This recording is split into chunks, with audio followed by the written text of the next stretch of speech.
Boa noite. Vamos começar esse evento que é uma justíssima homenagem a uma das mais importantes acadêmicas da Academia Paulista de Letras da segunda metade do século XX para cá. Ana Maria Martins vai ser muito mais bem falada pelas três que vão falar, mas foi uma pessoa maravilhosa, uma amiga queridíssima e uma intelectual absolutamente extraordinária.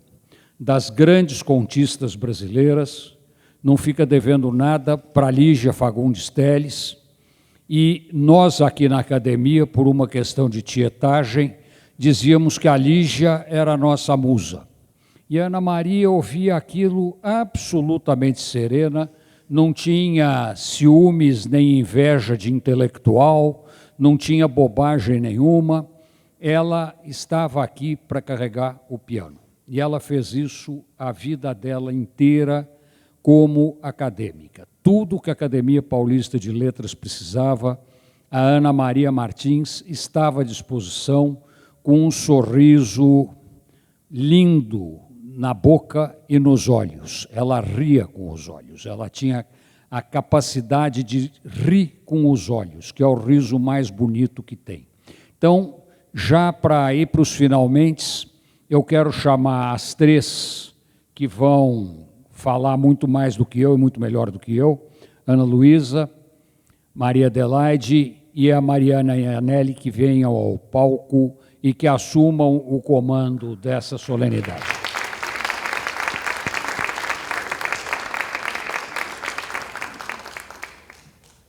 Até por uma questão de não ser minoria, desde que nós vamos ter 3 mulheres no palco, eu vou deixar as 3 mulheres no palco e vou dar a condução dos trabalhos a Mariana Iannelli, a quem eu tive o privilégio de dar o prêmio Bung de jovem intelectual. Mariana, você coordena o serviço.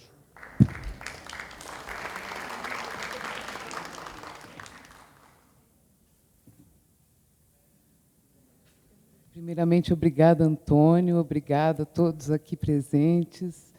Essa é uma noite muito aguardada, eu acho, é uma noite que constela muitos diferentes momentos da vida de Ana Maria, em que a academia a acolheu e a honrou, né? E é pensando nesse afeto que hoje nos reúne em torno da memória viva dessa amiga, que eu quero dar o meu boa noite a todos vocês e, primeiramente, passar a palavra à filha de Ana Maria Martins, Ana Luísa, e então, depois, ler um texto que eu preparei especialmente para essa ocasião. Obrigada. Obrigada, Mariana.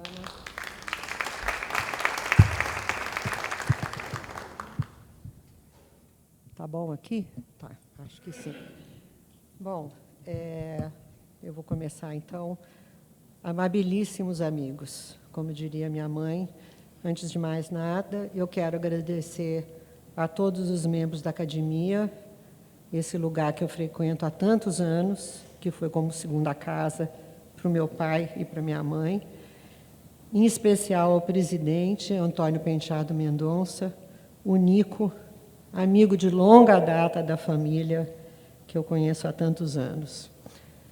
Aos secretários José Renato Lanini, Gabriel Chalita, que eu não sei se está aqui, amigos queridos, Márcio Scavone, José de Souza Martins.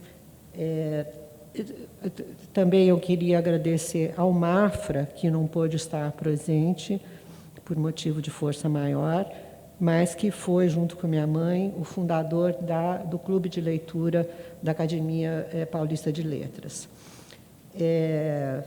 Quero fazer um agradecimento especial à minha prima, irmã, Fernanda Prestes, prima e irmã, mais irmã que prima, que ofereceu o brinde do vinho do Porto, que minha mãe adorava lá fora.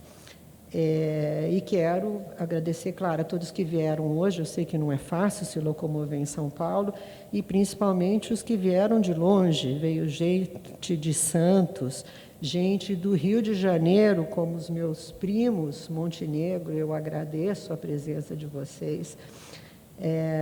Bom, e assim, investida que eu fui pelo Clementim, de mediadora, eu vou dar início aos trabalhos com uma leitura adaptada que eu fiz para o livro homenagem, esse livro homenagem que o Clementim organizou. O Antônio Clementim, trabalhou com a minha mãe por mais de 14 anos em projetos literários na academia e em outras entidades. E é um livro que tem várias fotos, vários depoimentos, e ele vai ser entregue para quem comprar o livro de contos reunidos de Ana Maria Martins. É um livro que ficou muito bonito. Eu agradeço ao Clementim, que está ali escondido, e aos patrocinadores do livro, que foram o Sindiclubes, a APAMAGES e o Colégio Dante Alighieri, com quem eu tenho uma grande e afetuosa ligação. Bom, depois da leitura abreviada, espero, eu vou passar a palavra para as minhas solidárias parceiras e amigas, a acadêmica Maria Adelaide Amaral e a escritora, poeta Mariane Anelli, e depois a gente vai abrir o microfone para quem quiser fazer algum depoimento, falar alguma coisa, e terminar com uma surpresa que o Márcio Scavone vai introduzir. Bom, vamos lá. Eu vou ler, porque eu não tenho a cancha da Maria Adelaide, que fala de improviso, mas quem quiser interromper para fazer alguma pergunta, alguma observação, fica à vontade. Vou aproximar um pouquinho aqui, mais perto. Está melhor? Bom, a descrição da minha mãe, mais precisa que eu conheço, é a da professora e crítica literária Cremilda Medina, que eu não sei se está aqui, diz que vem. Oi, Cremilda. No prefácio que escreveu em 2003 para o livro de contos Mudam os Tempos, de Ana Maria Martins. Eu peço licença a Cremilda para tomar emprestado para começar. Delicada, de textura sutil como uma filigrana, firme, de gesto seguro como prata de lei. Sua maneira de ser se reflete na maneira de escrever. A contista Ana Maria Martins pode aparentar, à primeira impressão, a fragilidade feminina de alguém que precisa de proteção. No entanto, basta perceber seu olhar e a acuidade substitui essa aparência. Eu acho perfeita e acho que a Cremilda observou corretamente, aliás, como sempre. Que não se engane os que conheceram Ana Maria apenas socialmente. A discreta pashmina bege, o cabelo crespo bem comportado num chanelzinho liso e imaculadamente preto, a fala tranquila, sempre baixa e suave, escondiam uma fortaleza de madeira nobre, dessas que praticamente não existem mais hoje em dia. Deixem que lhes fale um pouco dessa fortaleza. Era uma construção sólida, bem fincada em terras antigas do interior paulista, mais acrescida, felizmente, a partir dos anos 40, de pontilhões com acessos às áreas marginais tomadas por artistas, escritores, pintores e intelectuais, paulistas, cariocas e refugiados de territórios mais áridos ou turbulentos, como a Europa do pós-guerra. Uma fortaleza que jamais se deixou abater, seja pelas contingências cotidianas, seja pelos eventos dolorosos, alguns trágicos, que enfrentou na vida, sempre com discrição, sem nunca se queixar, seja pública, privada ou intimamente. Postura imposta pelas muralhas da boa educação que protegiam a fortaleza, por sua personalidade naturalmente doce, embora firme, talvez um pouco dos dois e mais um ou outro fator pertinente aos mistérios de existir. Meu pai costumava dizer, quase conformado, a educação criou uma segunda natureza em Ana Maria. Acho que tinha razão. Da minha parte, nunca vi reclamar de nada, exceto, claro, como sabem muitos presentes, de ter que ir ao médico e fazer exames. O fato é que a minha mãe era uma otimista, paciente em modelar, sempre para cima, sempre acreditando no melhor, sempre achando que os projetos de todos ao seu redor iam dar certo. Como não poderiam? Para ela, todos os projetos davam certo de alguma forma, mesmo os que não davam. O que não quer dizer absolutamente que fosse pessoa de boa paz, entre aspas, como ela se autodefinia, indiferente às gargalhadas que a afirmação provocava em filhos, netos, sobrinhos e sobrinhos-netos, bem como ao sorriso imperceptível da Tita, da nossa Tita aqui presente, que não é feita a gargalhadas, mas sabe sorrir quando é preciso. A nossa Tita querida, que trabalhou com a minha mãe por quase 40 anos, sempre em ótima paz. Dócil, sim. Desculpe. Doce, sim. Dócil, jamais. Delicada, mas não frágil. Suave, mas inquebrantável em seus desejos, propósitos e projetos.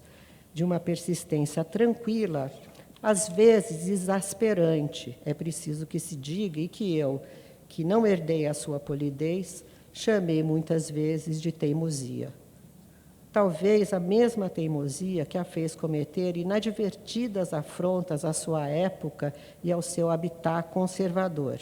Por exemplo, casar-se em segundas núpcias contra a vontade da família quatrocentona, ser por isso deserdada, forçada a deixar o seu primogênito aos cuidados do pai e seguir em frente a si mesmo, altiva e determinada, trocando tanto o Amaral quanto o Andrade Silva, de que tanto se orgulhava, por um modesto Martins, numa história hoje pública que envolveu uma prima irmã de sua mãe, a pintora Tarsila, outra Amaral de gentil e suave persistência.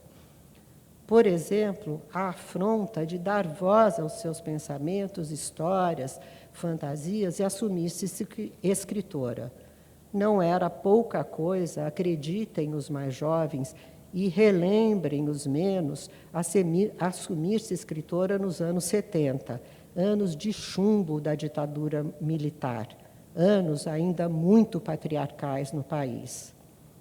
Discreta, mas de uma curiosidade genuína por tudo e por todos, sobretudo pelos mais jovens, e aqui está a Mariana e a Nelly, que não me deixa mentir, calma, com a fala escorreita, lenta e bem articulada, típica dos Amarais, mas com uma ânsia de viver imensa, que a manteve lúcida, lépida e fagueira até os 96 anos.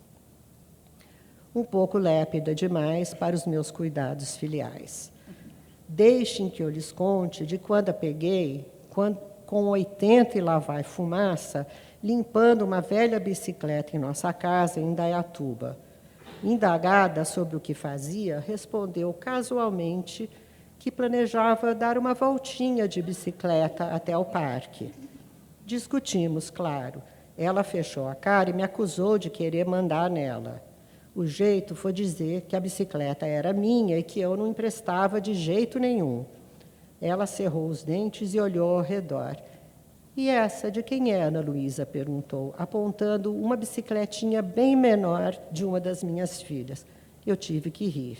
Ela riu junto, meio a contragosto, fingindo aceitar a impossibilidade de, naquela idade, sair pedalando uma bicicletinha pelas avenidas de Indaiatuba. Concedam que eu lhes confidencie sobre as multas que, já octogenária, ela tomou na rodovia Bandeirantes por excesso de velocidade, quando resolvia ir a sósia toda para Indaiatuba, dirigindo o seu velho chevetinho. E como eu só soube muito depois que, com quase 90 anos, ela envergava o seu terninho, punha a sua echarpe, apertava a bolsa junto ao peito e, armada de um guarda-chuva bem pontudo sobre o braço, ia de metrô até a estação Ana Rosa, onde baldeava para a Sé, e de lá, escudada pelo Clementim, e de guarda-chuva em riste, tomava novo trem rumo a alguma escola na periferia, onde os dois desenvolviam projetos literários. Permitam que eu lhes fale de como ela me driblou durante a pandemia e foi várias vezes ao banco, à drogaria, ao supermercado e visitar o irmão caçula Fernando, ao qual sobreviveria, assim como aos outros dois, todos mais jovens que ela.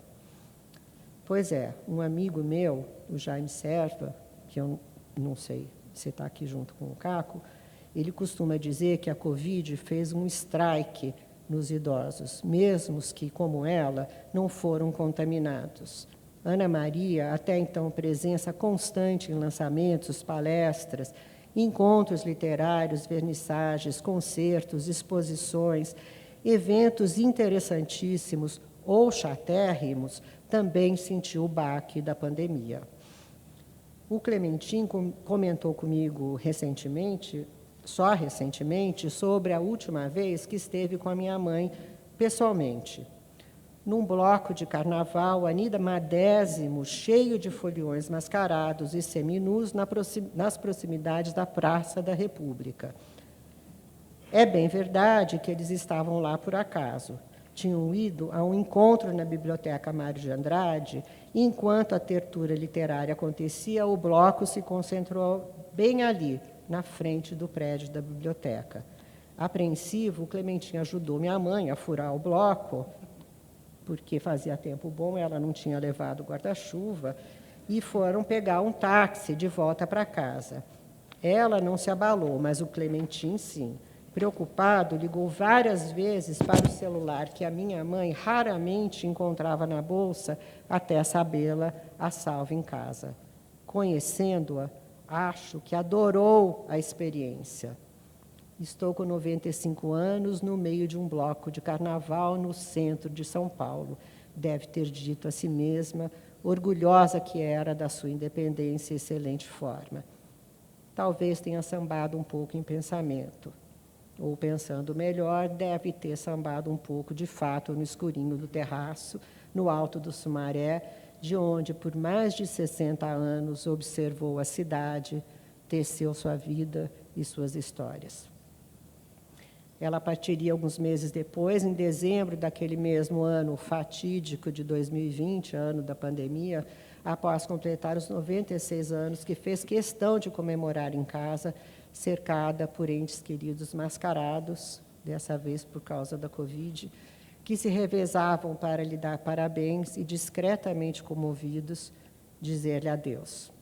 Antes de voltar para o hospital, como prometera, a custo, para fazer novos exames, ela passou pouco tempo que sabia que tinha, fazendo um último ato de gentileza.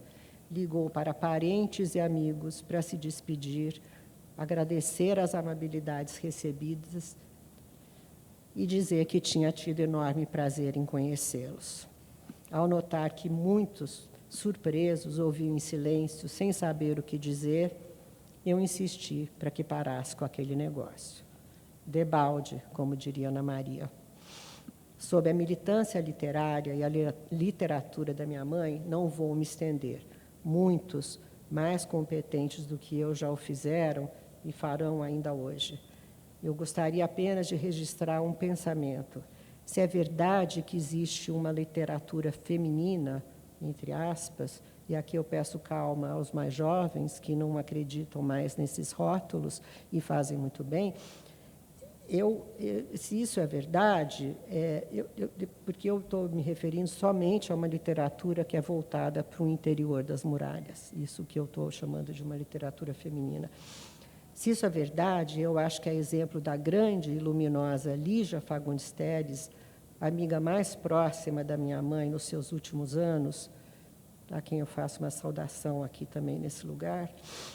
A escritora Ana Maria Martins também a praticou, conquanto a estreia tardia, integrando o grupo de mulheres contistas que floresceu em São Paulo nos anos 70, 80, todas elas merecedoras de serem revisitadas, creio eu, quanto mais não seja, para retratar o percurso das nossas batalhadoras escritoras.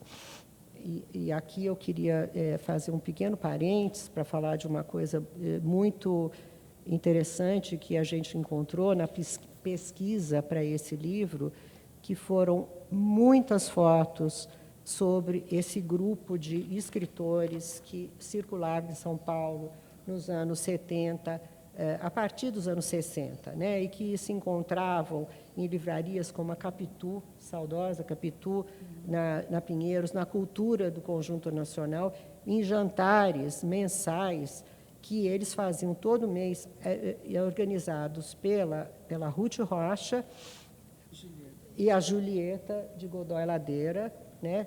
Você acho que participou, né, Adelaide? Mais na Livraria Cultura. Mais na Livraria Cultura, porque eles faziam esses jantares, cada um levava alguma coisa, depois sobrou o pré-natal, que foi até há pouco tempo.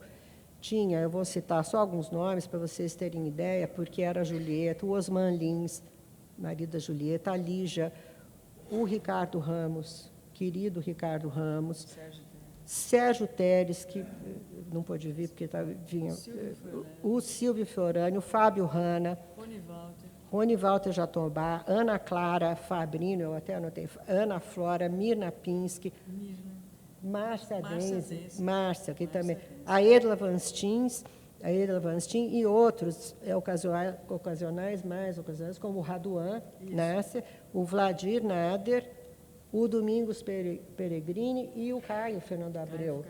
Né? Então, são registros importantes para a história cultural da cidade que eu acho que deveriam ser preservados de alguma forma. As fotos estão espalhadas, a Ruth tem muito, eu tenho muito, eu acho que é uma coisa importante para a cidade, fica aqui a sugestão. Bom, para finalizar, eu quero dizer que eu não imagino uma homenagem que pudesse alegrar mais a minha mãe do que esta que está aqui, feita pelo Clementim, e do que esta que está aqui com vocês. Tudo por obra, carinho e perseverança do Antônio Clementim, seu fiel escudeiro, como ela o chamava, e que talvez chame ainda em alguma biblioteca secreta, onde os dois se encontrem às quintas-feiras, depois da sessão na PL, claro, e depois do clube de leitura, para planejar os próximos projetos literários que farão juntos. Ele aqui e ela por aí, nesse lugar tão cheio de memória e coisas importantes ainda por fazer. Feliz centenário, mãe, e obrigada por todos.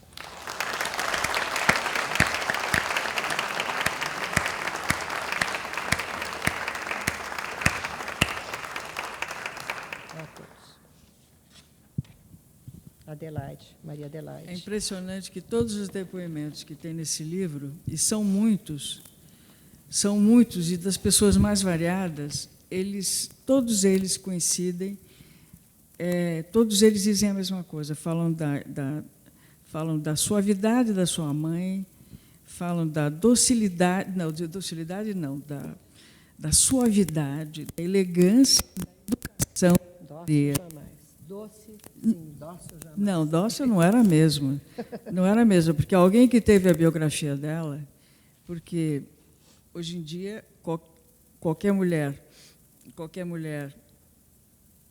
pode livremente ir morar com quem quiser, que ninguém vai se opor e ela não vai ter a família contra ela, a não ser que seja, sei lá, de alguma seita, mas a liberdade que a gente goza hoje, a liberdade que a gente passou a gozar nas últimas décadas, estou falando de nós mulheres, é inimaginável perto da opressão que reinava nos anos 30, 40, no Brasil, principalmente. São Paulo, que era uma cidade bastante provinciana, onde as famílias eram poucas e as famílias que eles consideravam famílias, que eram as famílias quatrocentonas, mesmo as que tinham perdido tudo no crash de 1929, com a crise do café. Muita gente perdeu. Ficou a própria família da Tarsila, a família Amaral, a qual a Ana Maria pertencia, porque era prima. A mãe da Ana Maria era prima da Tarsila. A Tarsila era filha do João Stanislau, também chamado de Juca Milionário. Ele era o maior dono de fazendas de café do estado de São Paulo, daquela época. Então, eles nadavam em dinheiro, eles nadaram em dinheiro até 1929. Eles tinham assim.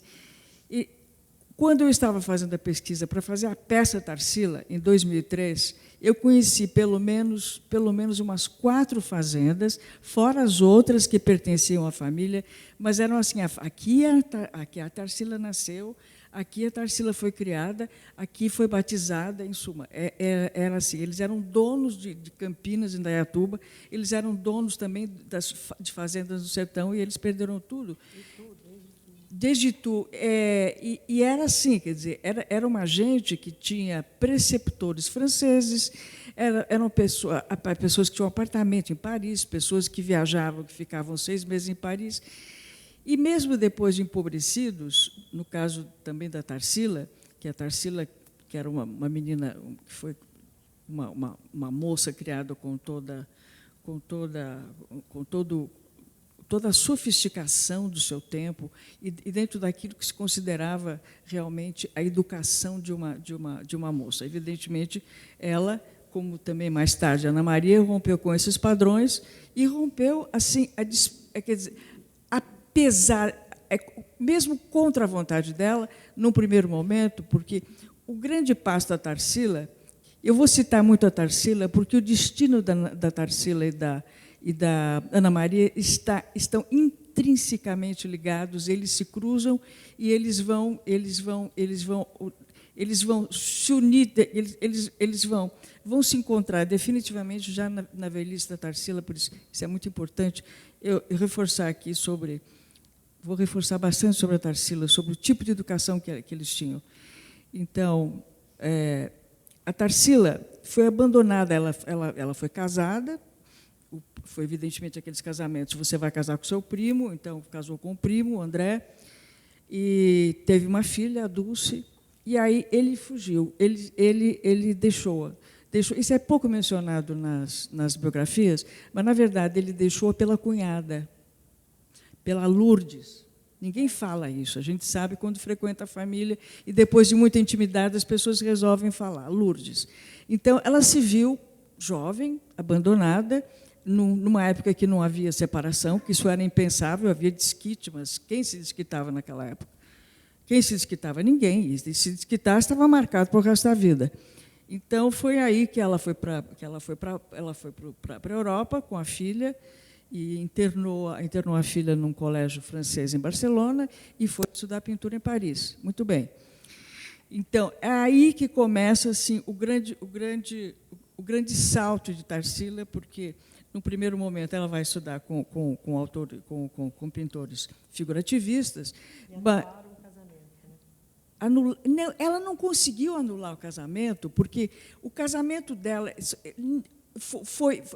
precisou assim em vez assim de cacife da dona Olívia Guedes Penteado. Quando ela conheceu o Oswald, e eles quiseram se casar legalmente e convidaram a dona Olívia e o Washington Luiz para seus padrinhos, que eles foram, efetivamente, mas eles não conseguiram anulação junto ao Vaticano. E teve muito cartucho, como se dizia na época, assim, muita movimentação de gente muito importante, assim, querendo realmente, junto ao Vaticano, querendo que o casamento fosse anulado. E não foi anulado, e ela se casou a si mesmo com o... Não, acho que não. Olha, agora você plantou uma dúvida em mim. Bom, de qualquer maneira, ela se casou com Oswald, aconteceu dele se apaixonar pela Pagu, e, nos anos 30, mais especificamente em 33, ela conhece o Luiz Martins. Então, nós começamos a chegar na Maria. Ana Maria, a Tarsila era 21 anos mais velha do que o Luiz Martins. Quando eles chegaram em São Paulo, ela conheceu o Luiz no Rio. Quando ela chegou em São Paulo com ele, foi um escândalo para a família. Quer dizer, ela já era um escândalo para a família. E quando eu digo escândalo, é que no casamento dela com Oswaldo de Andrade, por exemplo, só foi o pai, a mãe, o Milton, o irmão e a Liloca. Ninguém mais, a cunhada. Ninguém mais foi. Ninguém mais. A família falava mal, rompeu ligações com ela. E aí, de repente, ela conhece o Luiz Martins, 21 anos mais jovem do que ele. E quando ela aparece em São Paulo, o que a família vai achar? Que o Luiz Martins é um aproveitador. Então, ninguém se referia a ele como o Luiz Martins. Ele era. Não importava que ele fosse cronista do Estado de São Paulo, não importava que ele tivesse escrito um livro, que ele fosse um memorialista, nada. Ele era o homem que vivia com Tarsila. A Tarsila tinha a fazenda Santa Teresa do Alto, que já dava um puta prejuízo naquela época. Mas, ok, muitas vezes ele socorreu a Tarsila financeiramente. Muitas vezes ela dizia, ao contrário, é ele que está me ajudando nesse momento que ela precisava pagar as dívidas lá no Banco do Brasil, relativas à fazenda, as dívidas que lhe cabiam. E aí, ela ficou anos com ele, vivendo um lindo romance, mas eis que no final da década de 40, está ele e ela lá na fazenda.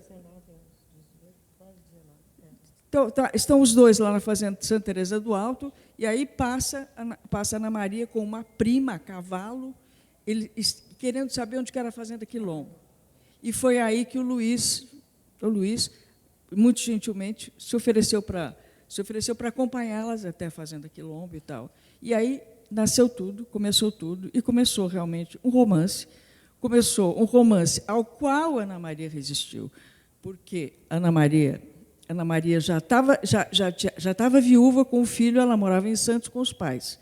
Aquele negócio, mulher, viúva ou separada, era impensável uma pessoa de boa família, entre aspas, pensar em morar sozinha, ter sua vida, a não ser a Tarsila, que ia para o exterior naquela época, porque o dinheiro também lhe permitia. Então, Ana Maria vivia com os pais. Tinha um menino, tinha um filho, e era ali. Bom, começou o romance. Mas Ana Maria, como Luiz, eram pessoas com escrúpulos. Quer dizer, ao mesmo tempo, como resistir à paixão e como não magoar a Tarsila, como comunicar a Tarsila que eles estavam envolvidos, como é que seria, e mais. Aí tinha a parte, talvez a parte mais difícil, como foi, que era dar a notícia aos pais dela. Como é que faz? Como é que se faz isso no fim da década de 40?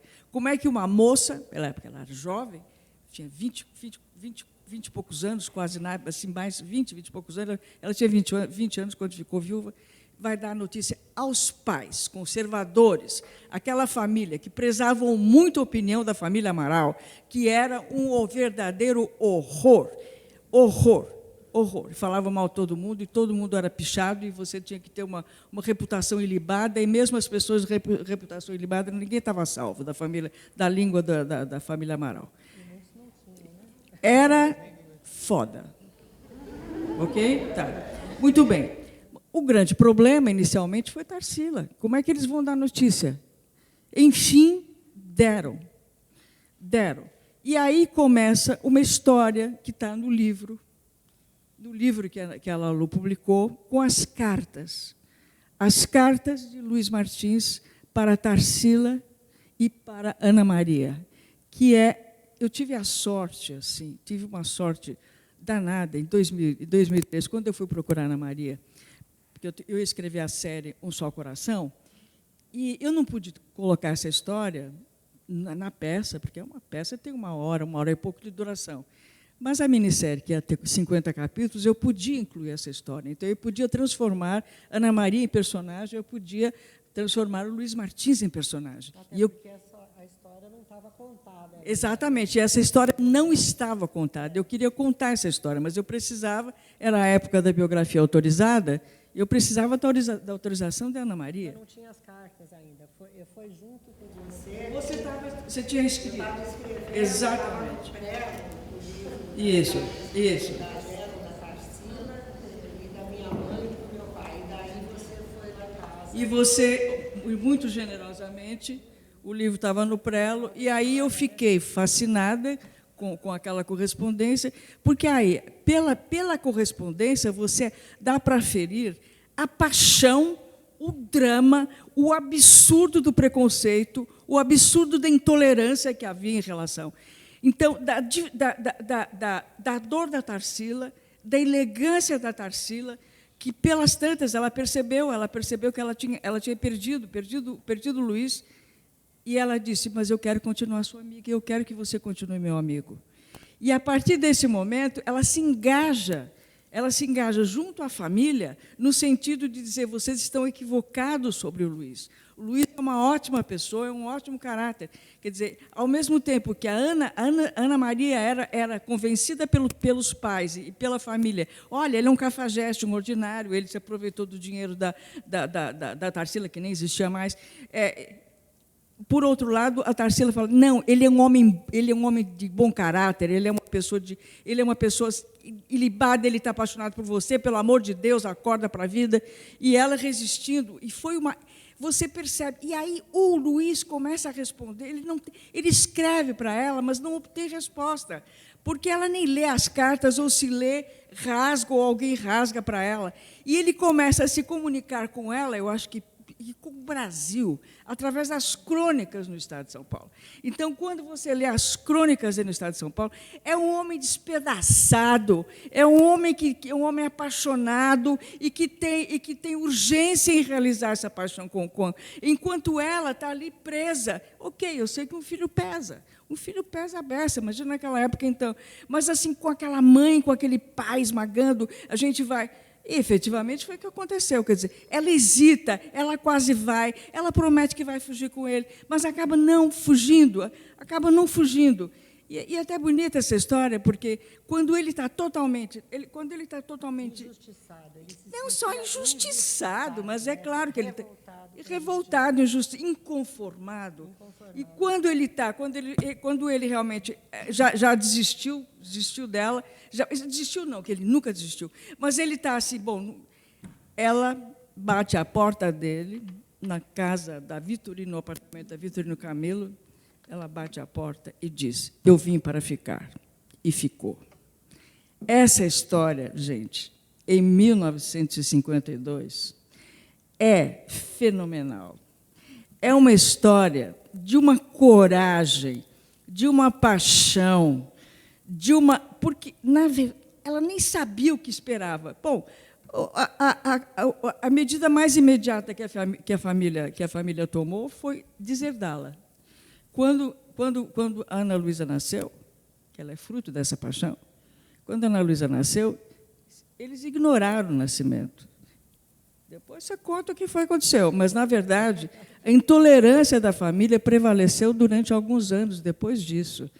Agora, é aí que ela começa a viver, quer dizer, ela começa não só a viver uma relação, que é uma relação de paixão com o Luiz, como ele frequentava o meio intelectual, e ela, menina culta, que falava inglês, falava francês, que tinha estudado no colégio das agostinianas lá de Santos, o Estela Maris, Graciliano, adorava, que gostava de ler, que tinha bom gosto, em suma.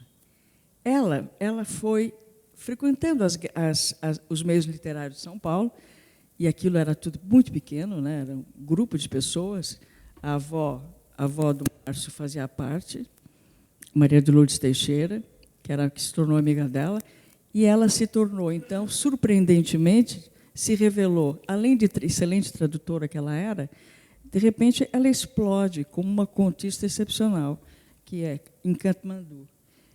E agora eu vou passar para a Mariana, porque a Mariana é crítica literária, inclusive é o ramo dela, ela vai saber discorrer sobre os contos muito melhor do que eu, mas quando eu li os contos da Ana Maria, eu fiquei estatelada, porque eu não imaginava que a qualidade dela, ela não escreve como... Ela escreve, ela é sutil e elegante. É uma escrita sutil e elegante. Mas é muito mais do que isso. Ela também é uma escrita revolucionária. De qualquer maneira, eu tenho uma admiração enorme, quero manifestar aqui, vim manifestar minha admiração enorme pela mulher Ana Maria, pela escritora Ana Maria, pela amiga e pela generosa. Ela foi de uma generosidade comigo, ela perguntou onde que eu tenho que assinar, assinou. Outros, nem sempre é assim, nem sempre as famílias reagem com essa generosidade, hoje, naquela época. E ela foi uma das principais animadoras da minha eleição aqui na academia, grande amiga, grande amiga. Em suma, eu só queria dizer para vocês que quem não a conheceu perdeu a chance de conhecer uma pessoa superlativa. Então, é isso. Eu estou aqui para isso, para homenagear Ana Maria Martins e agradecer a ela tudo que ela representou.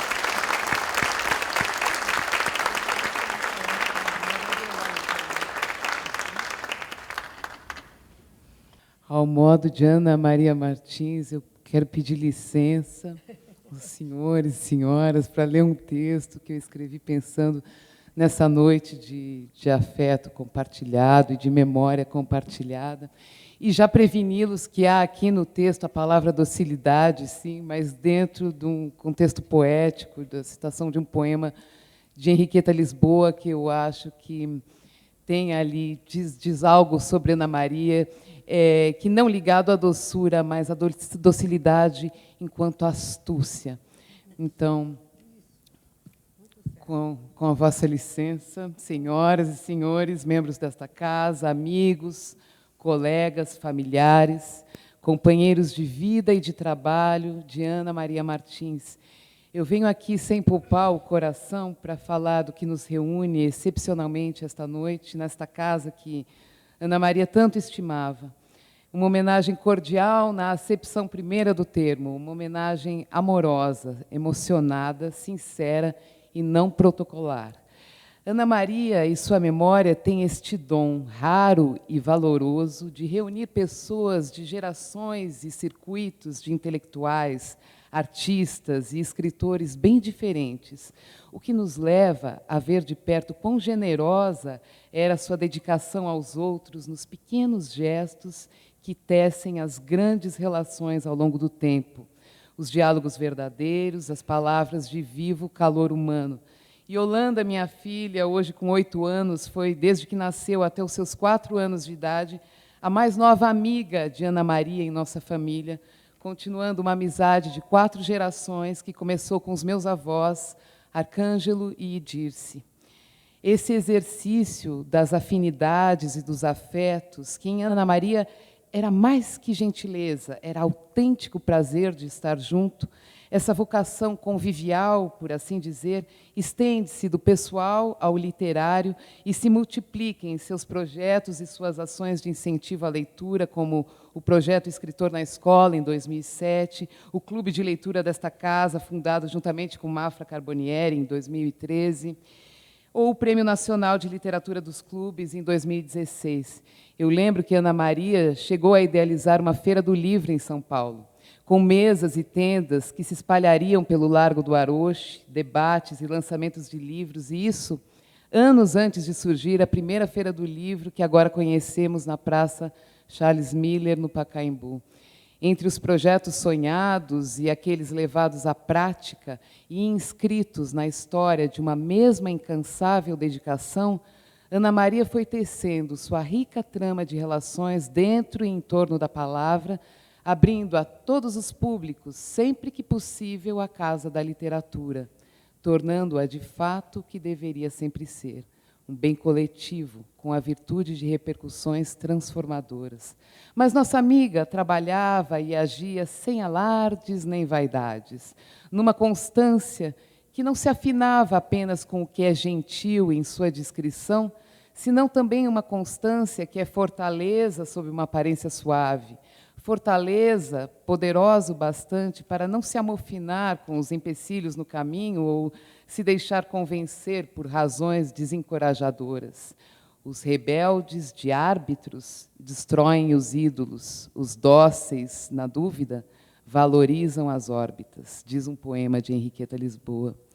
Nossa amiga está entre esses dóceis que valorizam as órbitas, ali onde docilidade se aproxima da astúcia, do passo a passo no tempo, leal ao que congrega, ao que constrói e compreende. Astúcia dos dóceis, nem ofensiva nem ostensiva, fortaleza dos discretos e gentis. Também Luiz Martins, companheiro de Ana Maria, sabia o que era essa fortaleza dos discretos. Como sabemos nós, leitores, da prosa fina e cálida de centenas de suas crônicas. Encontramos escritores dessa rara estirpe ao longo dos séculos, os discretos, os pacíficos, ocupados em construir, como Henriqueta Lisboa, Cecília Meirelles, Lélia Coelho Frota, que zelavam pela interlocução que enriquece, ampliando horizontes e redes de correspondência.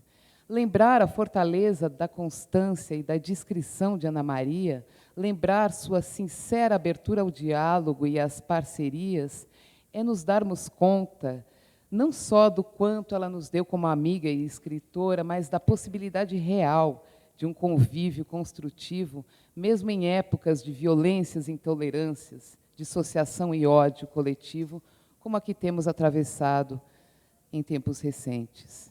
Vem de outros tempos o ritmo imperturbável dessa nossa amiga. Vem desde os longos circuitos noturnos pelo centro de São Paulo, com Osman Lins, Sérgio Millier, Lígia Fagundes Telles. Vem de outros tempos até chegar aos nossos dias, a uma São Paulo e uma literatura de um novo século. E chegando aos nossos dias, a memória de Ana Maria e seus contos reunidos mantém seu frescor e continuam a ter muito o que nos dizer pela matéria que tocam, em suas tramas subterrâneas, tensionando aparências, e por seu modo de dizer, por seu modo de fazer. A coletânea de contos lançada esta noite vem reinserir no quadro atual da nossa literatura uma obra que permanece viva e apurada em seu olhar para as recônditas angústias humanas, a solidão, a loucura, a quebra do espírito, uma obra que permanece potente na sua linguagem precisa, desadornada, enriquecida pela inteligência das nuances, do não dito, das sutilezas. Nessa época em que muitos dos nossos escritores retornam aos anos de chumbo no Brasil, ambientando ali seus romances e contos, nessa época em que o cinema brasileiro inspira atenção mundial justamente por uma dessas histórias, como não lembrar os livros de Ana Maria, publicados durante a ditadura, e a atmosfera asfixiante de seus contos? Como não pensar no conto A Herança, exemplar antológico dos horrores da tortura, de seu legado traumático transgeracional e seus segredos de truculência? Nessa nossa época ainda pródiga em crimes contra a humanidade, em guerras e atentados contra populações inteiras, justamente no octogenário da bomba atômica, o conto O Piloto, de 1973, também regressa, perturbadoramente oportuno, reacendendo multidões de olhos flutuantes que nos olham com tristeza infinita. Enquanto nosso planeta arde em fogo, se desertifica, enquanto seguimos nos autodestruindo competentemente e planejando empreendimentos extraterrenos e colonizações de outros planetas, temos o caso de MA63, conto moral extraordinário de Ana Maria em sua incursão pela ficção científica. Nessa época, igualmente prolífica em doenças psíquicas, infartos de alma, estresse, crises de pânico, regressam das páginas de Trilogia do Emparedado, Sala de Espera, Retrato Sem Legenda e Katmandu, os personagens aturdidos desses livros, personagens perseguidos por pesadelos ou rumos inelutáveis, assaltados por visões à beira do colapso ou da incomunicabilidade, no centro do absurdo ou do vazio. Esses personagens regressam e não envelheceram, continuam a estar entre nós depois de mais de meio século, no vazio das altas esferas sociais, no vazio da burguesia inculta, no vazio dos desservidos que são a escória das máquinas de poder. Homens enquadrados a vidas de fachada, paralisados, integrados ao sistema, chefes e júniores de respeitáveis clãs, grandes e pequenas peças de engrenagem, ou a figura do intelectual perigoso, do filho pródigo, do homem sozinho na estação de trem, e mulheres que partem, que fogem ou se calam, mulheres que de repente traem o jogo das aparências que todos jogam, mulheres aparelhadas com seus itens constritores de bom berço, boa educação e boa estrutura, todos esses personagens de Ana Maria que se desenham através de uma linguagem contida e a miúde irônica, dão rosto, corpo e espírito a tipos sociais de uma sociedade rósea que jamais se inquieta e contra a qual os inquietos que se rebelam, em geral, se debatem inutilmente, ainda que alguns, nesse caso, as personagens femininas, logrem romper com seus mundos estagnados num gesto vital. A que limites se pode estender a verdade? Pergunta a personagem escritora do conto Colagem, em seu caderno de anotações. Questões de ética como essa ganham a narrativa na forma das inquietações de seus personagens diante de limites visíveis ou invisíveis. Também questões de linguagem são colocadas, ainda tomando como exemplo o mesmo conto e a mesma personagem escritora, cujas palavras e postura parecem muito próximas da própria autora do conto e da trama de sua escrita. Por exemplo, quando a personagem confessa, o essencial não digo, ou ainda quando afirma que a dor deve ser solitária.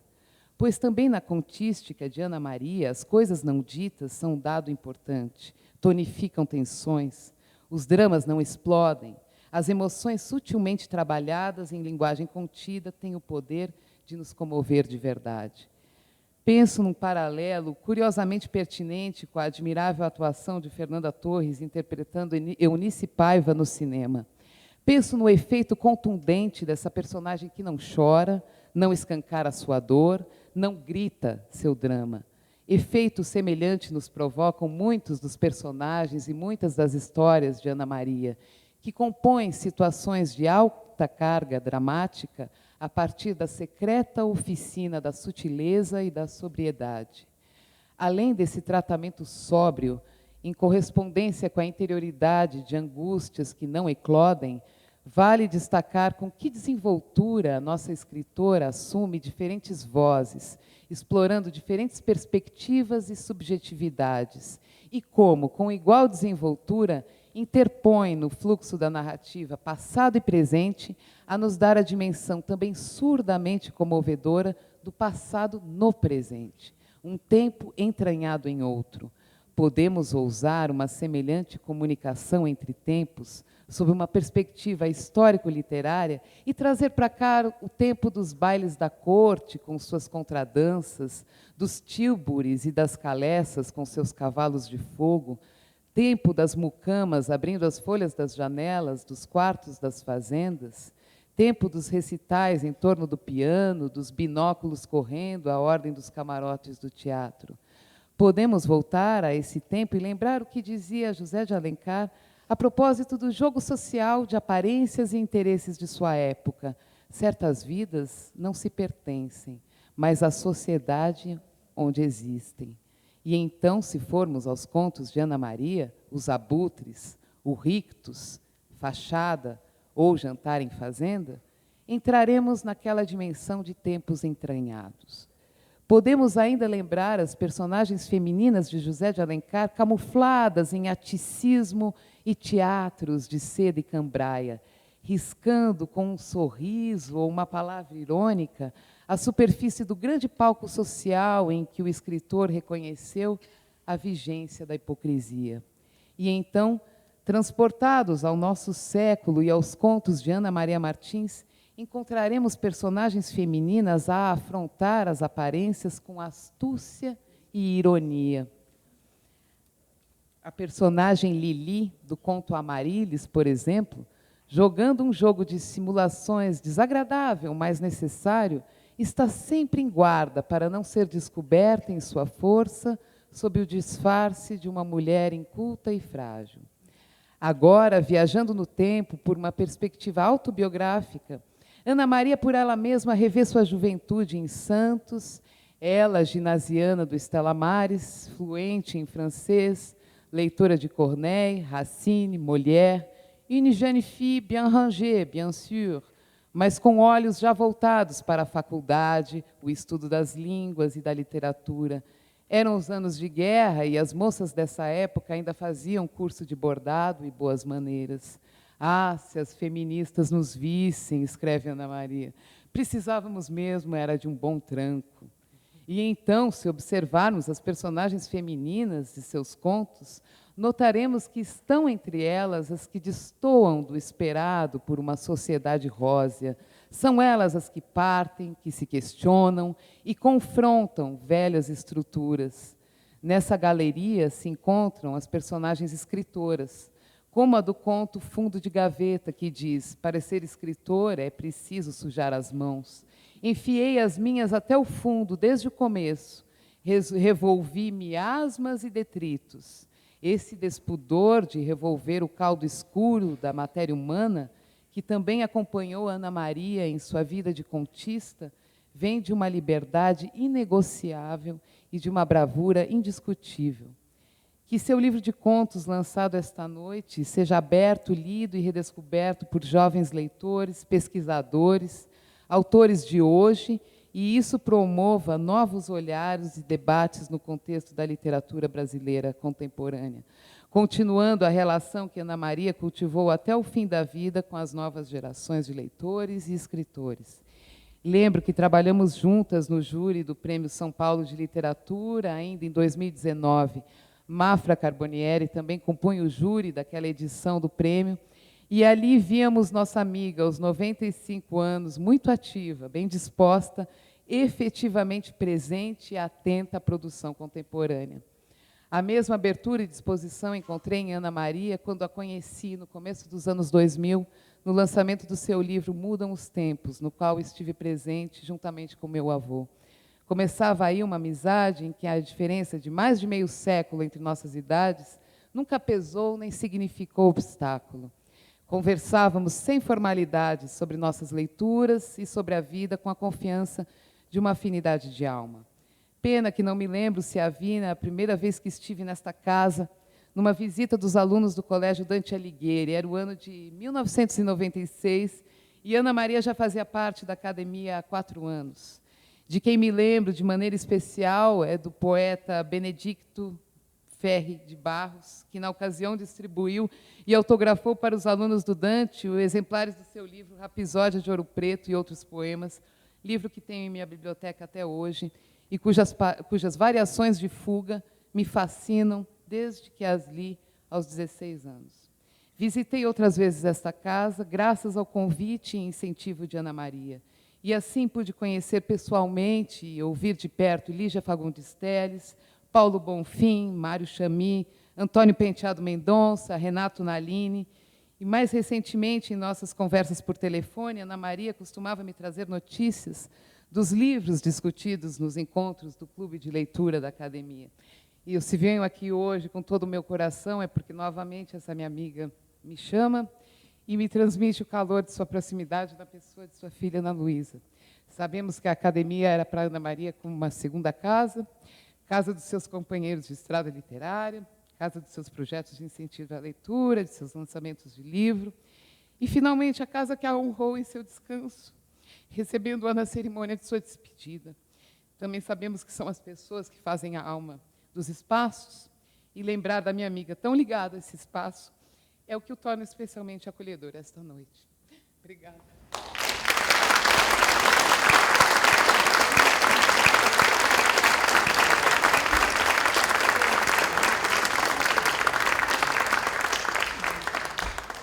Bom, acho que agora a gente vai abrir para que, se alguém quiser completar com algum depoimento, quiser fazer alguma pergunta ou falar alguma coisa, tem um microfone aqui embaixo, que está com a Fernanda, com a minha prima, e está com o Clementinho, se alguém...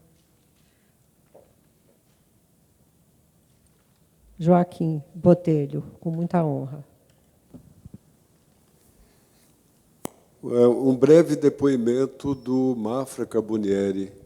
Ele pediu para que eu lesse, porque eu, Mafra e Ana Maria fomos um trio de julgadores de concursos literários desde 2012.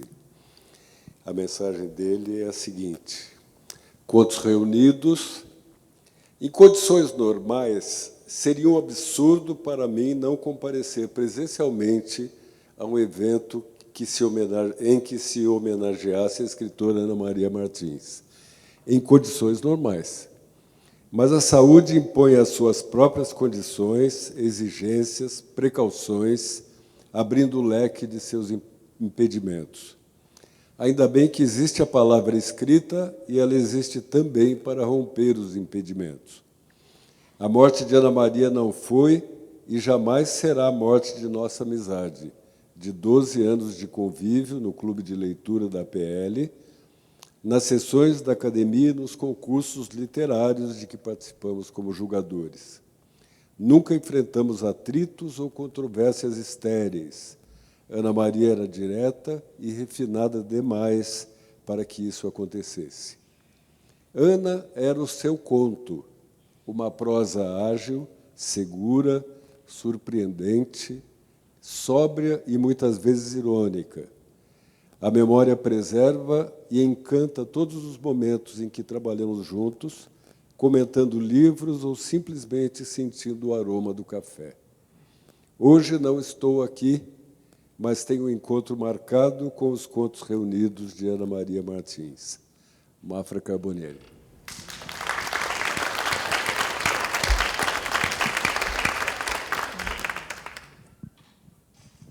Meu nome é Perla Naum, eu sou jornalista. No século passado, nos anos 90, comecinho dos anos 90, como apaixonada por literatura e uma pessoa que se alegra ao ver no metrô muita gente lendo. É muito gostoso ver no metrô que as pessoas leem livros. Isso me alegra demais. Não ficam só olhando o smartphone, o celular. Enfim, nesses tempos, comecinho dos anos 90, conversando com meu grande amigo Pedro Paulo de Sena Madureira, editor, na época diretor da Siciliano, que foi quem me apresentou a Ana Maria, tivemos a ideia de lançar um prêmio de literatura brasileira.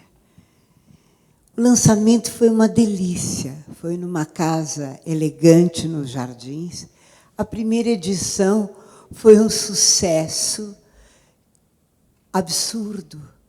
Na Estação Júlio Prestes, ainda não tinha virado Sala São Paulo, compareceram mais de 1000 pessoas, tivemos que montar auditórios improvisados e tudo isso em torno de uma coisa chamada literatura. Então, eu fico muito feliz que desse tempo que eu acabei conhecendo a Ana Maria, tive o prazer de recebê-la nos almoços que o presidente da Portugal Telecom, na época, o Eduardo Corrêa de Matos, promovia na sede para almoçar conosco. Eu tenho uma alegria imensa, porque eu conheço a obra dela, eu vi as adaptações para a televisão, eu não perdia um só capítulo de Um Só Coração, porque essa coisa da alma paulista me pega demais. Então, nada como ela receber os mais calorosos aplausos dessa nossa academia paulista.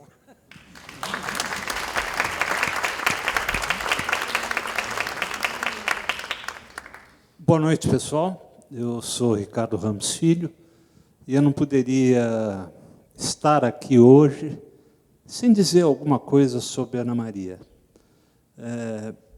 Ana Maria era uma amiga muito querida, foi amiga do meu pai. Ela sempre dizia que estava combinado que meu pai, que foi acadêmico aqui dessa casa, a receberia quando ela entrasse, mas meu pai faleceu antes dela assumir a cadeira dela aqui. E a amizade que ela tinha pelo meu pai se estendeu a mim. E poucas pessoas na minha vida eu percebi que eram capazes de demonstrar um afeto tão grande quando ela tinha esse afeto. Eu sempre me senti muito querido pela Ana Maria Martins e sempre gostei muito dela. Então, a gente, quando se encontrava, era sempre quase que uma festa. A gente... e acabei ficando muito amigo também de Ana Luísa, e a gente, na União Brasileira dos Escritores, tem um prêmio literário, Ana Maria Martins, que é um prêmio de contos. Eu, ano passado, em agosto, dia 27 de agosto do ano passado, eu perdi meu irmão de câncer, um irmão 2 anos mais jovem,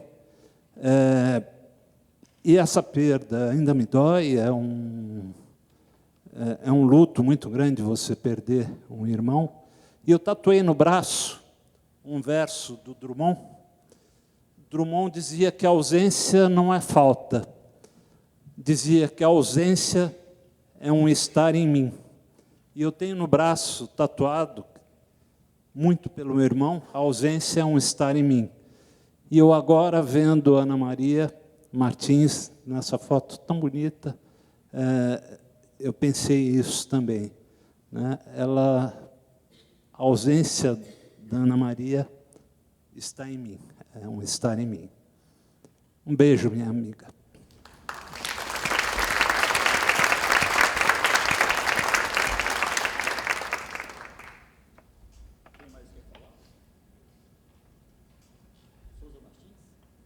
Nosso quarto parente.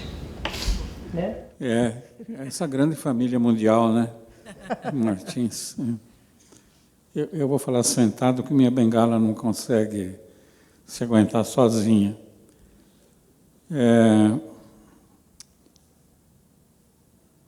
Há muita coisa a ser dita sobre o encontro que se tem com uma pessoa como a Ana Maria Martins. Eu apenas vou me referir a um detalhe da convivência relativamente curta que tivemos aqui na Academia Paulista de Letras. Eu conhecia a Ana Maria num daqueles célebres almoços do Paulo Bonfim, nas quartas-feiras. O Paulo tinha mencionado a possibilidade de eu, numa eventual vaga, disputar essa vaga aqui na academia. E eu disse a ele que não, porque eu achava que a academia deveria acolher principalmente poetas, romancistas, contistas, dramaturgos, etc. Os ensaístas ficam para o fim, se sobrar algum lugar. E o Paulo, não, vamos conversar, e etc. E eu era um convidado habitual da chamada almoço da quarta-feira na casa do Paulo. Eu conheci o Paulo ainda adolescente. O Paulo foi o poeta da minha adolescência. Eu trabalhava em fábrica, ainda era criança, não tinha dinheiro para comprar livros, e o Paulo, junto com o professor Fernando Soares, fazia um programa na gloriosa Rádio Gazeta, que tinha orquestra sinfônica, tinha grupo de ópera, tinha tudo que de bom possa haver. E, depois de muito tempo, a minha mãe conseguiu comprar um rádio. E eu comecei a procurar o que o rádio tem, né? Não tinha nada assim muito interessante. Eu descubro a Rádio Gazeta. Aí fico concentrado, procurando o que a Rádio Gazeta tem a dizer. E descubro 2 programas. Um deles, a Hora do Livro, feito pelo Fernando Soares com Paulo Bonfim, 2 vezes por semana, eu acho. E no sábado, um programa do Paulo Bonfim, no fim da tarde, A Hora da Poesia, em que o Paulo recitava os poemas dele, os poemas lá de Antônio Triste, etc. Eu não tinha dinheiro para comprar livros. Trabalhava na fábrica, E do dinheiro que eu poderia ter era o dinheiro descontado automaticamente do meu salário, que era um dia de trabalho por ano para pagar o imposto sindical. Eu nem sabia onde ficava o sindicato. Eu era criança. E a primeira grande surra que eu levei da minha mãe foi ter usado 10 cruzeiros que ela me deu para comprar pão, se não me engano. E eu fui a uma papelaria que tinha lá em São Caetano e comprei 2 livros. Voltei para casa, perdi o apetite, porque a surra não ajudou a ter apetite para jantar naquele dia. Então, eu dependia de coisas como o programa da Rádio Gazeta. E o Paulo ficou na minha cabeça, né?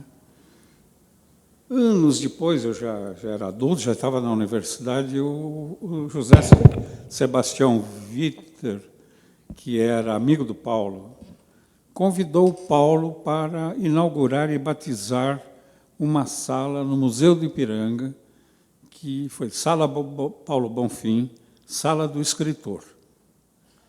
Um escritor poderia pedir ao museu, se inscrever, para, durante um ano, usar aquela sala para escrever um livro. A ideia é muito boa.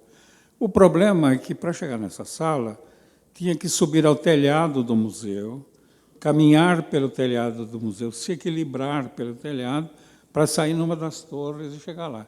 Então, o estímulo não era realmente muito grande. Na hora que o Paulo está para subir, eu me aproximei dele e falei: Paulo, eu conheço você há muito tempo.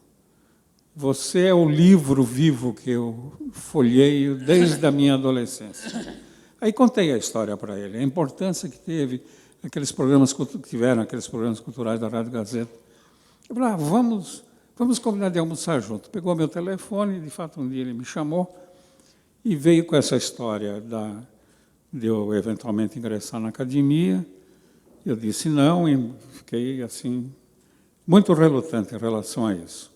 Eu conhecia pessoalmente vários membros da academia. O meu primeiro livro eu escrevi e publiquei na adolescência. Foi prefaciado por um membro dessa academia, que era o Nuto Santana, que ficou meu amigo depois. E no tal almoço do Paulo, das quartas-feiras, eram acho que 5 pessoas que tinha, e havia um 6º lugar, que era alguém mais que ele convidava, ele fazia um rodízio lá. Num dos rodízios, a convidada foi a Ana Maria. Ela era convidada sempre, mas, enfim, aquele dia ela estava lá, sentou perto de mim, conversou muito comigo. Eu tinha lido coisas dela no suplemento literário do Estadão, que era um jornal que acho que eu comprava no sábado, no domingo, não me lembro agora, e ela tinha contos curtos, muito claros, muito bonitos, límpidos, uma coisa assim inteligente, desafiadora. Não era só conto, né? Era literatura, no pleno sentido da palavra. Ela conversou comigo, conversamos sobre vários assuntos possíveis e imagináveis. Um dos assuntos, São Paulo, da época da juventude dela e da minha quase juventude, em que nem que eu gostasse de vir passear no centro de São Paulo. Você não podia fazer nada em São Paulo se você não viesse ao centro de São Paulo. Era a cidade era o centro. Conversamos muito e tal. Quando terminou o almoço, ela está se despedindo, ela aperta a minha mão e diz: o meu voto será seu. Falei: epa! Aí tem uma história que eu não estou sabendo qual é. De fato, o Paulo já estava aliciando votos para uma eventual candidatura minha, mesmo eu não estando inscrito, não tendo decidido e nada disso. Eu fiquei muito tocado por essa manifestação da Ana Maria. Foi uma manifestação muito espontânea, muito limpa, não era um jogo eleitoral, porque eu não estava no jogo, nem ela estava no jogo, né? Aí passo a frequentar a academia, eu podia, naquela altura, hoje eu tenho várias dificuldades para isso, frequentar o clube de leitura, puxado pelo Mafra, pelo Clementim e pela Ana Maria, né? Que não perdia uma das reuniões da academia. E aí eu descobri que a Ana Maria, para voltar para casa, pegava um táxi. E eu falei, mas para onde é que você vai? Ela me disse, eu te dou carona, porque eu vinha de táxi também. Mas sempre o mesmo taxista, o mesmo bate-canal, o mesmo caminho. E tinha um outro que também dependia de carona, que era o Zé Gregório, e outro, o Luiz Carlos Lisboa. Então, num carro em que cabia 3 pessoas, a gente botava 5 pessoas, mais o motorista. E começava uma nova reunião da academia no táxi. Então, o táxi sacou que era uma lotação. Era uma academia rodante. Mas foi muito interessante, porque todos nós tínhamos alguma lembrança dos mesmos lugares. No tempo que a cidade de São Paulo era uma cidade civilizada, romântica, poeta, progressista, civilizada, culta, era tudo que você possa imaginar, né? E a gente ia conversando até... A primeira pessoa que descia do carro era o Lisboa, que morava ali em Higienópolis. Depois, a casa da sua mãe. E finalmente a gente entregou. Vocês continuavam lá na casa da minha mãe? Às vezes Isso. E depois a gente entregava a domicílio o Zé Gregório. Lá para o seu lado, lá em Pinheiro. Né?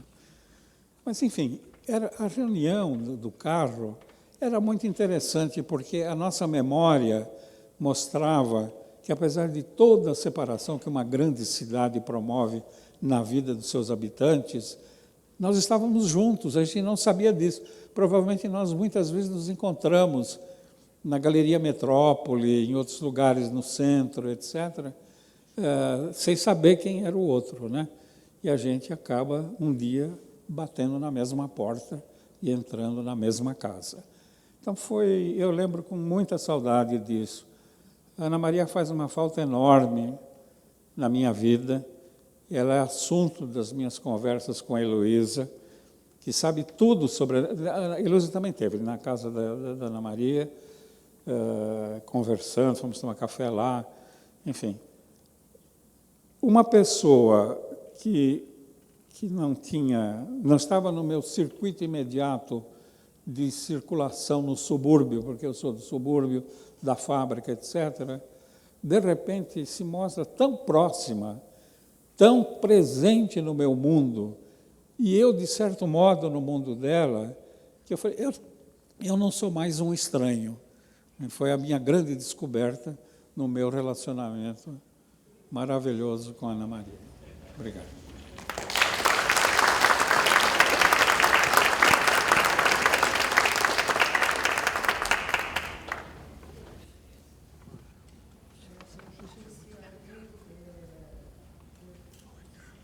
Para falar, me ocorreu, até tinha marcado aqui, ler um conto da minha mãe, um texto da minha mãe, que é uma carta a São Paulo, porque, pelo que o José de Souza Martins falou, se você estiver de acordo, e depois o Márcio vai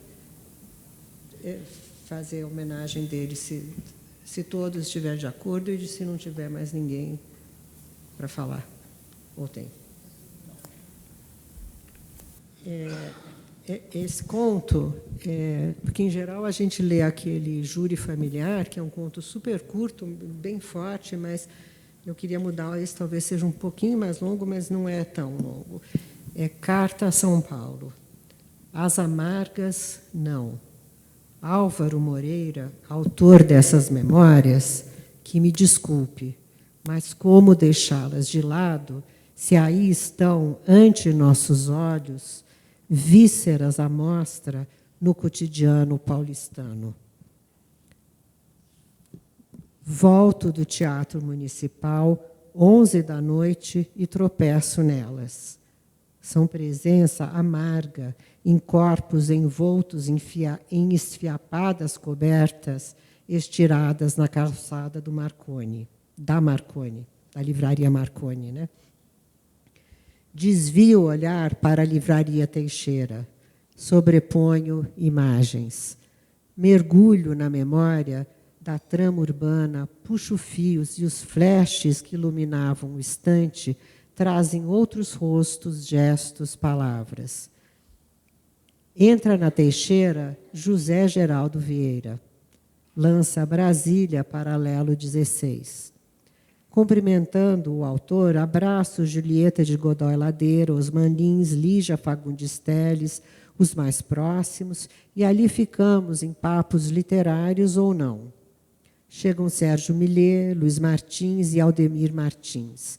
Eles vêm do Paribar, já embalados nesse início de noite, cuja próxima parada é o Clubinho. Rumamos para Bento Freitas. E depois, Cocovano, Fredi, Norma Bengel no Michel, fim de noite na São Luís. No apartamento do Luiz Coelho, o indefectível ato estrelado por Luiz Coelho e Luiz Martins, a essa altura com bastante dificuldade para executar a coreografia. É o balé Louis Sisters, grande finale dessa e de outras noites. A dança se esfuma no tempo, retoma o sentido de alerta, que a guerrilha não permite descuidos. Apressa o passo, caminha em zigue-zague, tática despistas trombada, sem nenhum efeito, a não ser enganar o medo. No estacionamento, sou um náufrago alcançando a praia, alpinista em topo de montanha. Subo a Consolação em velocidade acelerada, trânsito maravilha. Diminuo a marcha junto ao cinema, às pizzarias e sigo para Dr. Arnaldo. As barraquinhas de flores são uma festa, não a do Hemingway, mas um show tranquilo de aromas e cores. Saudação ao transeunte rumo a Sumaré. Ainda na Avenida Arnaldo, junção com Oscar Freire e Amália de Noronha, encaro o espaço onde outrora havia capim e entulho e hoje ergue-se o belo edifício do Centro de Cultura Judaica, Casa de Cultura de Israel, que não se chama mais, tem outro nome. Unibes, isso. Do lado oposto da rua, chego ao prédio antigo onde morou gente ilustre, Almino Afonso, o cronista Luiz Martins, mais conhecido como LM, o médico Pompeu do Amaral. Desse prédio, no qual há tantos anos resido, desta torre, não de marfim, a cavaleiro na Avenida Sumaré, alongo os olhos para os neons da Paulista, os refletores do Pacaembu, o avião iluminado baixando em direção a Congonhas. Ergo a vista à procura de estrelas. Houve tempo, dizem os velhos moradores do bairro, em que costumava aparecer disco voador nos céus do Sumaré.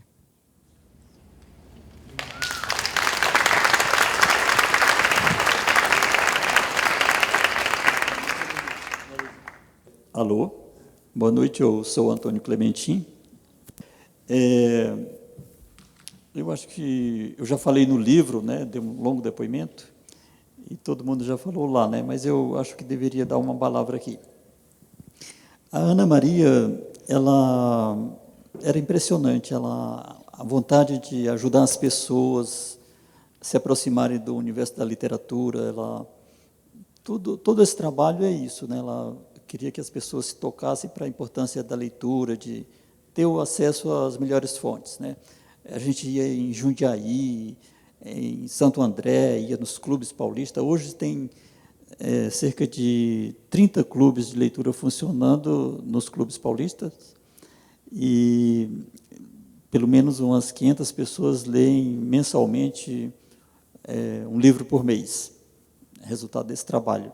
E ela me chamava muita atenção. Olha, você precisa ter a habilidade, a competência para fazer com que esse trabalho continue. Eu não posso morrer e esse trabalho simplesmente deixar de existir, né? Você tem que conduzir isso até quando for possível, né? E eu venho me esforçando para fazer esse trabalho. Quando teve a ocasião aí do centenário da Ana, eu falei assim, vamos fazer um livro. Eu pensava um livrinho, assim, uma coisa simples. E aí eu tive a anuência do Antônio Penteado Mendonça, o presidente da Academia Paulista de Letras. Foi a primeira pessoa que deu o sinal verde para o projeto. e depois conseguimos apoio do Dante Alighieri, do Sindiclubes, da APAMAGES, e tocamos o projeto. Aí, a grande parceira, Ana Luísa Martins, quando eu fiz os contatos objetivos com ela, aí eu percebi que o livro ganhou uma outra dimensão, um outro conteúdo, adesões importantíssimas, né? E o resultado, todos vão ter a oportunidade de levar hoje esse livro para casa e conhecer mais a Ana Maria. Que eu conhecia a Ana Maria e tal, mas quando fui fazer esse livro, eu descobri que a Ana Maria era muito mais do que eu imaginava que fosse. E foi uma grata surpresa, foi uma felicidade fazer esse trabalho. Eu agradeço muito a todos, agradeço à Academia Paulista de Letras por essa oportunidade e estou à disposição para continuar colaborando. Muito obrigado.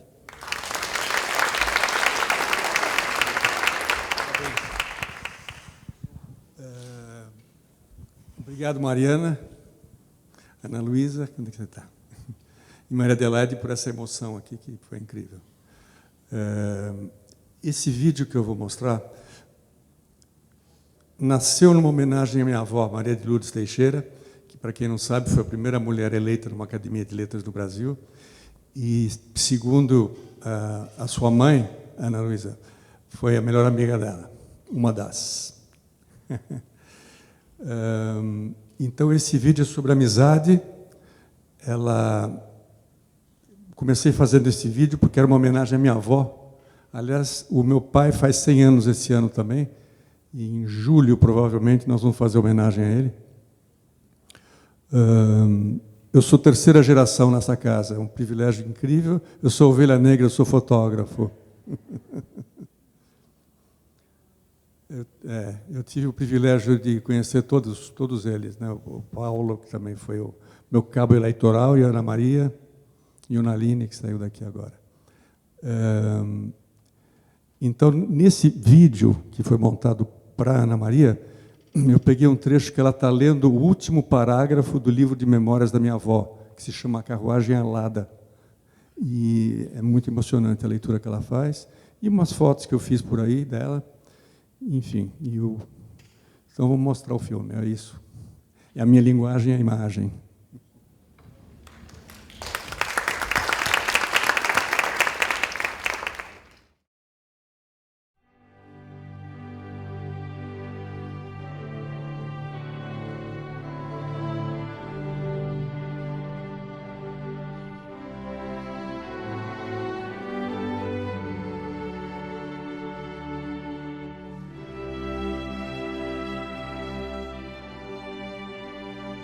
Agora, se vocês me permitem,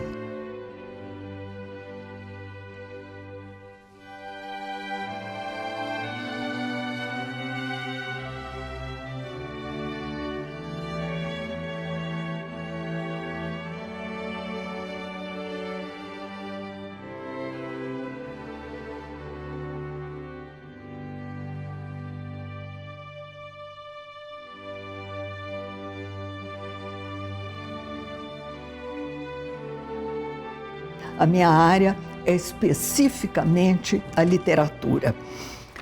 E, na época, eu começo falando na época de 50, que foi uma época efervescente aqui em São Paulo e no Brasil todo. Eu fui casada, sou viúva do Luiz Martins, que foi o cronista do Estado de São Paulo e que era acadêmico. E eu estava iniciando a minha profissão na área de literatura. Já havia feito muitas traduções e tudo, e Luiz me apresentava aos amigos dessa época. A velha senhora que acompanha o evolver das árvores, galho a galho, dos arbustos, broto a broto, e que conhece a preferência dos pássaros e dos animais, a luz das estações e o significado